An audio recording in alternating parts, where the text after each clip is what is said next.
apakah ibadah kita diterima? Apakah sholat kita, berdiri kita yang capek melawan kantuk itu diterima? Karena semua pahala tadi yang disebutkan itu kalau diterima. Karena ada orang yang puasa, ada orang yang sholat malam, kata Nabi SAW, rubba sa'imin hadduhu min siyamihil ju' wal atash, wa rubba qa'imin hadduhu min qiyamihis sahar. Berapa banyak orang yang puasa tapi nggak dapat pahala kecuali lapar dan haus, tidak ada pahalanya. Yang pahala puasa itu khusus Allah yang akan kasih, nggak ada pahala buat dia. Bahkan dia hanya mendapatkan lapar dan haus. Berapa banyak orang yang sholat malam, dia hanya mendapatkan capek begadang.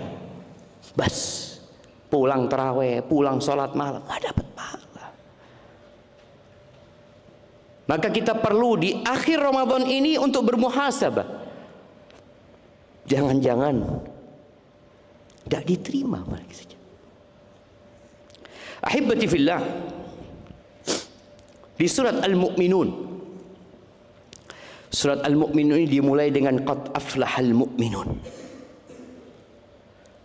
suratnya orang-orang yang beriman. Allah menyebutkan telah beruntung orang-orang yang beriman. Allah sebutkan sifat-sifat mereka, jamaah, panjang sekali, jamaah.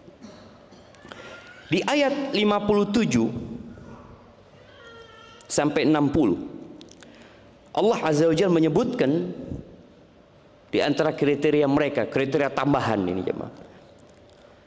Innalladzina hum min khasyati rabbihim musyfiqun.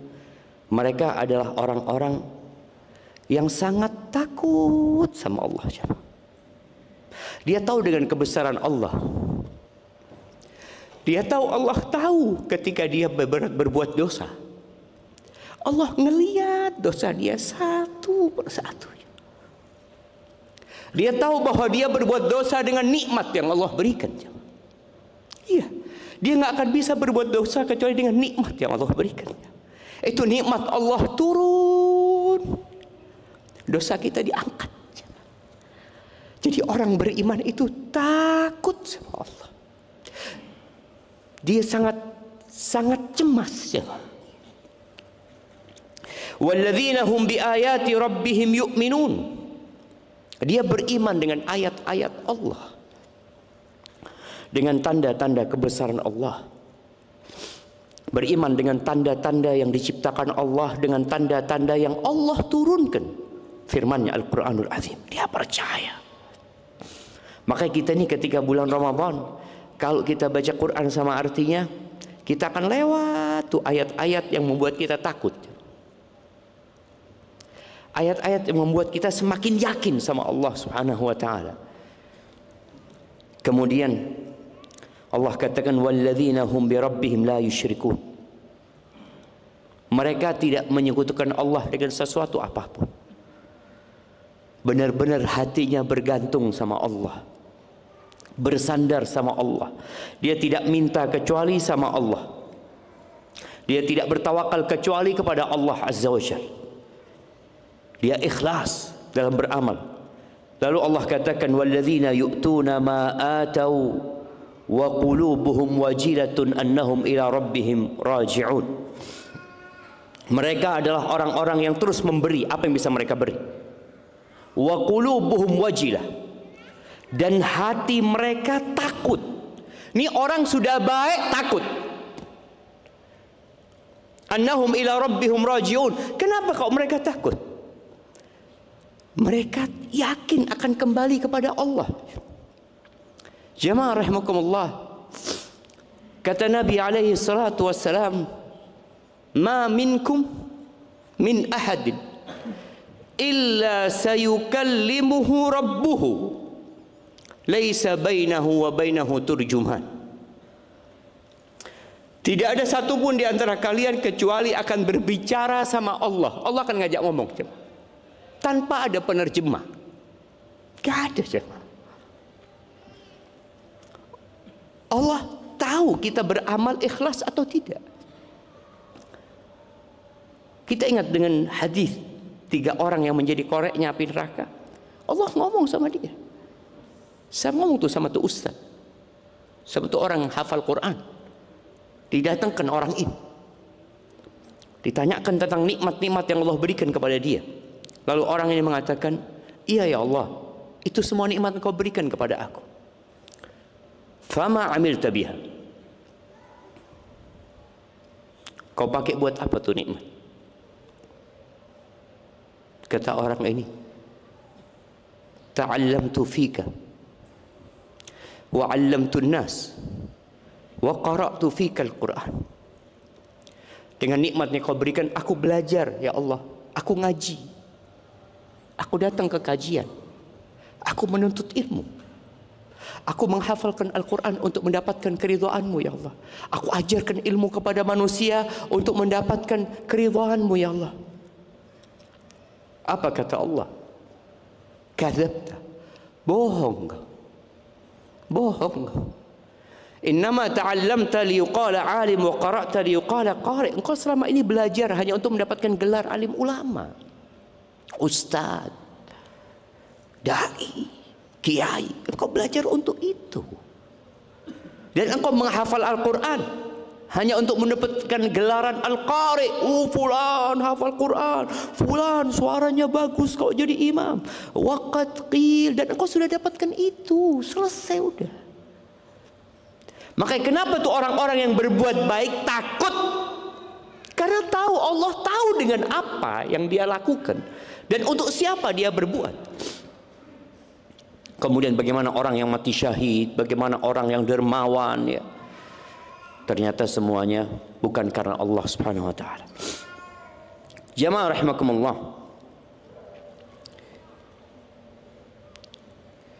Al-Hasan Al-Basri, dia menyebutkan tentang bagaimana orang beriman. Hasan mengatakan, innal mu'min jama'a ihsanan wa syafaqah. Orang beriman itu menggabungkan 2 hal. Amal soleh. Kena orang ini, dia puasa, dia sholat, dia sodako, dia berusaha menghindari dosa, plus takut, takut nggak diterima, takut su'ul khatimah. Siapa yang jamin antum semua mati Islam? Siapa? Wallahi ada orang-orang yang mungkin dulunya di soft pertama, tahu-tahu sekarang nggak pernah lagi ke masjid. Jemaah, ada. Di masa Nabi alaihi salatu wasallam ada yang menuliskan wahyu buat Nabi alaihi salatu wasallam kemudian murtad, ada. Makanya al-mu'min ini dia berusaha beramal soleh dan takut, ada perasaan takut, takut nggak diterima, takut nanti su'ul khotimah, ada kekhawatiran, takut dicabut nikmat hidayah. Wal munafiq jama'a isa'atan wa amna. Orang munafik nih, kalau kamu ingin tahu ya tandanya orang munafik,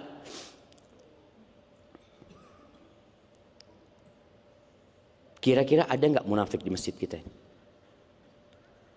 Jamaah, coba antum toleh kanan kiri, coba lihat apa ini fulan munafik ya? Nggak tahu gitu. Tapi di masa Nabi alaihissalam ada. Ketika Nabi alaihissalam membacakan ayat-ayat itu, mereka dengar, mereka ada. Orang munafik itu jamaah isa'atan wa amna.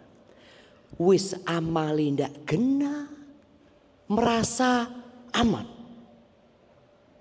Tidak ada perasaan takut, tidak ada tangisan dia menyesali dosanya, nggak ada.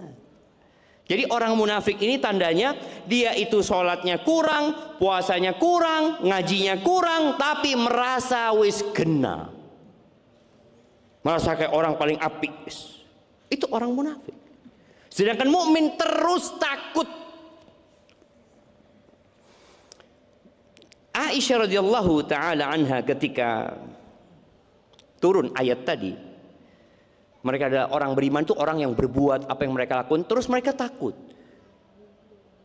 Aisyah bingung, apa mereka ini orang mukmin ini berbuat dosa kemudian takut gitu. Kata Nabi SAW, la yabnatas siddiq, bukan orang yang mencuri. Dipikir ayat itu maksudnya orang yang mencuri, kan takut dia, takut dihukum nanti di akhirat ya. Kemudian orang yang berzina, orang yang minum khamar, pantaslah dia takut. Pikirnya Aisyah ayat itu berkaitan dengan para pelaku dosa. Kata Nabi SAW, la yabnata siddiq walakin, enggak, bukan itu maksudnya. Huwallazi yusalli wa yasumu wa yatasaddaq. Yang dimaksud dengan ayat ini adalah orang yang sholatnya rajin, yang puasanya tekun, yang suka bersodakoh.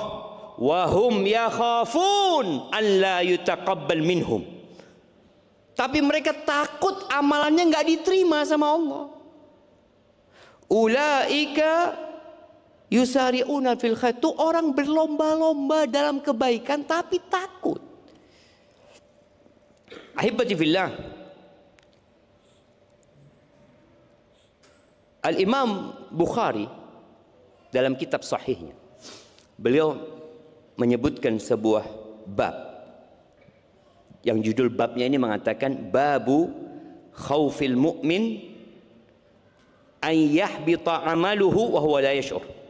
Bab kekhawatiran orang beriman amalnya gugur, dia nggak merasa.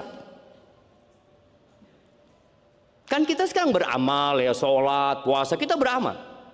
Orang mukmin itu perlu takut, jangan-jangan nanti di hari kiamat, tatkala kita sudah berpikir ada banyak amalan dalam catatan kita, ternyata gugur semua, batal amalan itu jemaah, nggak diterima sama Allah Azza wa Jalla. Atau ada perbuatan yang menyebabkan amalan itu gugur. Wa qala Ibrahim At-Taimi mengatakan, ma aradtu qawli ala amali illa khasyitu an akuna mukadziban. Aku nggak pernah mencocokkan ucapanku dengan perbuatanku. Ini omongan, ini perbuatan dicocokkan, kecuali aku takut kayaknya aku ini bohong, nggak sungguh-sungguh aku beramal. Kalau ngomong genah jamaah tentang ibadah, tapi ketika dicocokin kok kayaknya enggak. Nih kita nih di akhir Ramadan perlu mencocokkan ucapan kita dengan amalan kita. Bicara tadi, orang mukmin itu rajin beribadah, tekun, soleh, tapi takut. Orang munafik pas-pasan amalannya, dosane akeh, tapi merasa amanlah, Allah Maha Pengampun, Allah Maha Pengasih. Itu tuh yang membunuh 99 orang plus 1, oh masih diampuni. Aku masih 2 yang aku bunuh. Ini bahaya jemaah, ada orang-orang kayak gitu. Kata Ibn Abi Mulaikah, seorang tabi'in, dia mengatakan, adraktu salasin min ashabin Nabi sallallahu alaihi wasallam. Aku pernah berjumpa dengan 30 sahabat Nabi. Kan tabi'in itu yang melihat sahabat dalam kondisi beriman. Walaupun satu disebut tabi'in. Ketemu dengan sahabat. Ini ketemu sama 30 sahabat. Kata dia, kulluhum yakhafun nifaqa ala nafsih. Semuanya takut dirinya munafik. 30 sahabat Nabi itu takut dirinya munafik. Ma minhum ahadun yaqul, nggak ada satupun di antara mereka yang mengatakan imanku seperti imannya Jibril, seperti imannya munafik. Nggak ada. Itu para sahabat yang soleh. Bukan sahabat itu, ada sahabat senior ya, ada junior yang mungkin ketemu Nabi SAW ketika dia masih kecil ya.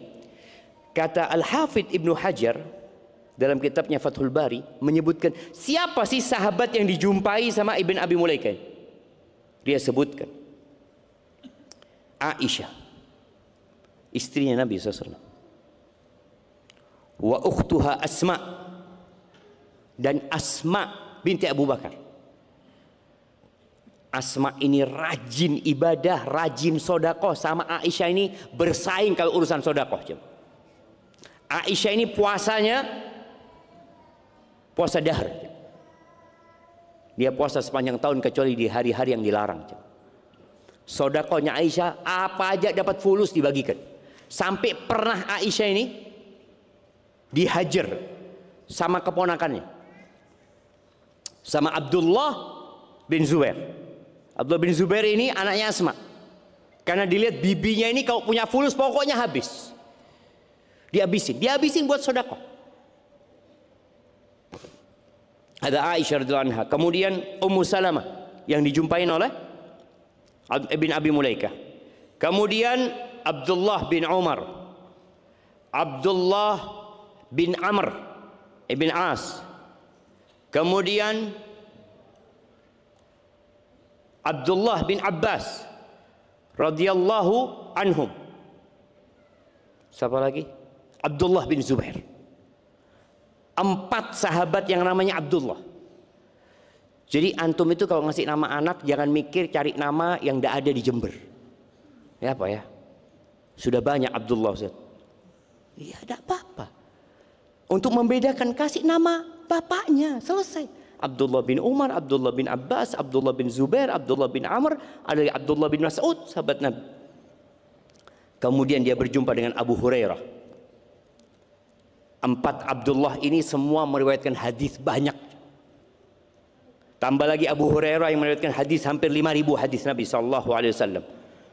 Kemudian Uqbah bin Harith, Miswar bin Makhrama, Ali bin Abi Talib, ketemu sama Ali bin Abi Talib, Ibn Abi Mulaikah, berjumpa dengan Sa'ad bin Abi Waqqas. Itu orang-orang dijamin masuk surga.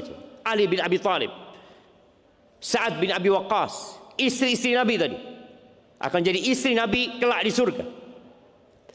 Ternyata semuanya takut tertimpa kemunafikan. Bukan mereka terjebak dalam kemunafikan, enggak. Tapi mereka takut dan khawatir, jemaah. Rasa takut ini penting untuk mengantarkan kita kepada istighfar nanti. Ahibati billah.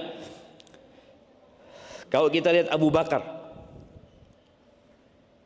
Abu Bakar ini jamin masuk surga.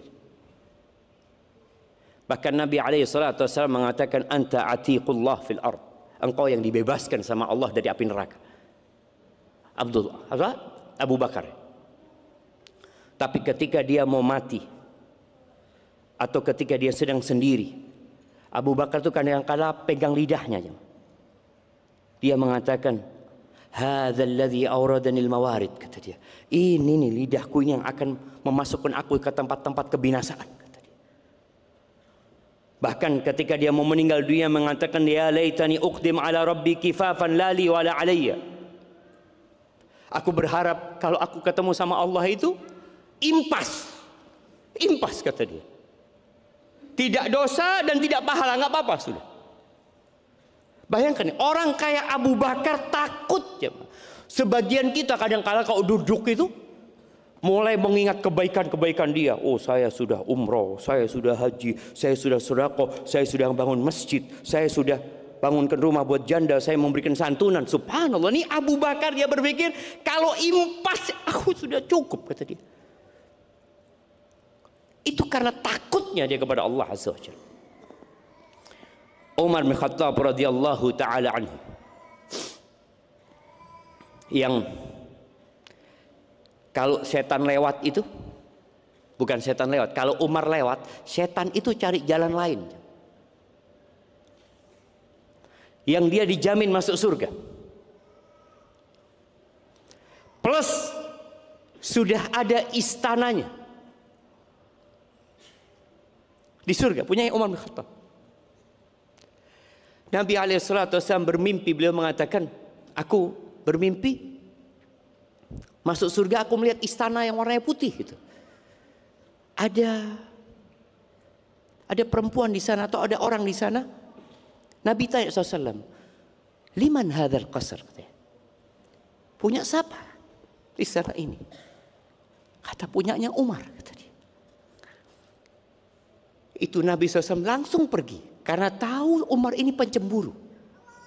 Ketika Rasulullah SAW cerita kepada Umar bin Khattab, Umar berkata, ya Rasulullah, masa aku akan cemburu kepadamu ya Rasulullah? Itu Umar ketika Nabi SAW meninggal dunia, dia datang ke Hudzaifah ibnul Yaman. Hudzaifah ibnul Yaman ini satu-satunya sahabat yang dikasih list namanya orang-orang munafik. Dia pegang tuh list, fulan, fulan, fulan, fulan, fulan, fulan. Abu Bakar nggak tahu, Ali nggak tahu, Utsman nggak tahu, Umar nggak tahu. Hanya Hudzaifah ibnul Yaman. Ketika Nabi SAW meninggal dunia, dia datang kepada Hudzaifah. Ya Hudzaifah, anshuduka billah. Hudzaifah, aku minta dengan nama Allah. Asammani minhum. Apakah Nabi SAW menyebutkan namaku termasuk munafik? Umar takut. Radhiyallahu ta'ala anhu. Kalau Umar takut, gimana dengan kita jemaah? Gimana dengan kita? Ahibati fillah, kalau bicara syarat diterimanya amalan, insya Allah sudah maklum. Dua syarat. Yang pertama, ikhlas dan sesuai dengan tuntunan Rasulullah SAW, al-mutabah. Semoga ibadah yang kita lakukan sudah sesuai dengan tuntunan Rasul SAW. Puasa kita, salat kita, sedekah kita. Adapun berkaitan dengan ikhlas, maka nggak bisa antum datang ke ustaz menanyakan. Kalau sesuai dengan sunnah, antum bisa tanya, Ustaz, ana sholat kayak gini, bener nggak Ustaz? Oh nggak, salah. Contohnya, nih orang sholat witir 2 kali. Sholat witir terawih, sholat malamnya witir lagi. Nggak boleh, nggak ada witir 2 kali. Seharusnya witirnya sekali. Bisa ditanyakan kepada ustaz. Zakat fitrah, umpamanya kemarin Ustaz Yasir sudah menjelaskan. Zakat fitrah itu 1 sok berapa liter? 3,3 liter kira-kira. Kalau beras mungkin. Atau antum mengeluarkan cuma 2 liter. Oh, tahu kita. Oh enggak bisa. Enggak benar nih. Bisa ditanyakan ke ustaz. Atau orang tanya sama Ustaz, anak itu telat bangunnya Ustaz, tidak sahur. Anak lihat sudah jam 6. Ya, terpaksa anak minum Ustaz. Takut tidak kuat Ustaz, kata dia. Iya. Tidak puasa berarti antum. Harus ganti. Itu bisa ditanyakan ke Ustaz. Tapi kalau ikhlas antara antum sama Allah SWT, apa sih yang antum harapkan dari amalan itu? Ahibati fillah, berkaitan dengan diterimanya amalan ini, Syekhul Islam rahimahullahu ta'ala mengatakan, wa inda ahli sunnati wal jamaah, dan menurut ahli sunnah wal jamaah, yutaqabbalul amalu mimman ittaqallah fihi. Amalan itu akan diterima ketika orang ini bertakwa kepada Allah di amalan itu. Salat, di salatnya dia bertakwa kepada Allah. Allah kan mengatakan Jalla Jalalu, innama yataqabbalullah minal muttaqin. Allah hanya menerima dari orang-orang yang bertakwa. Ketika orang ini bertakwa kepada Allah di salatnya, maka salatnya akan diterima insyaallah. Fa'amilahu khalisan lillah muwafiqan li amrillah. Itu amalan itu dia kerjakan ikhlas dan sesuai dengan tuntunan. Famanittaqahu fi amalin taqabbalahu minhu. Barang siapa yang bertakwa kepada Allah di amalan tersebut, insyaallah Allah terima amalannya. Wa in kana 'asiyan fi ghairihi. Walaupun dia punya dosa di tempat lain.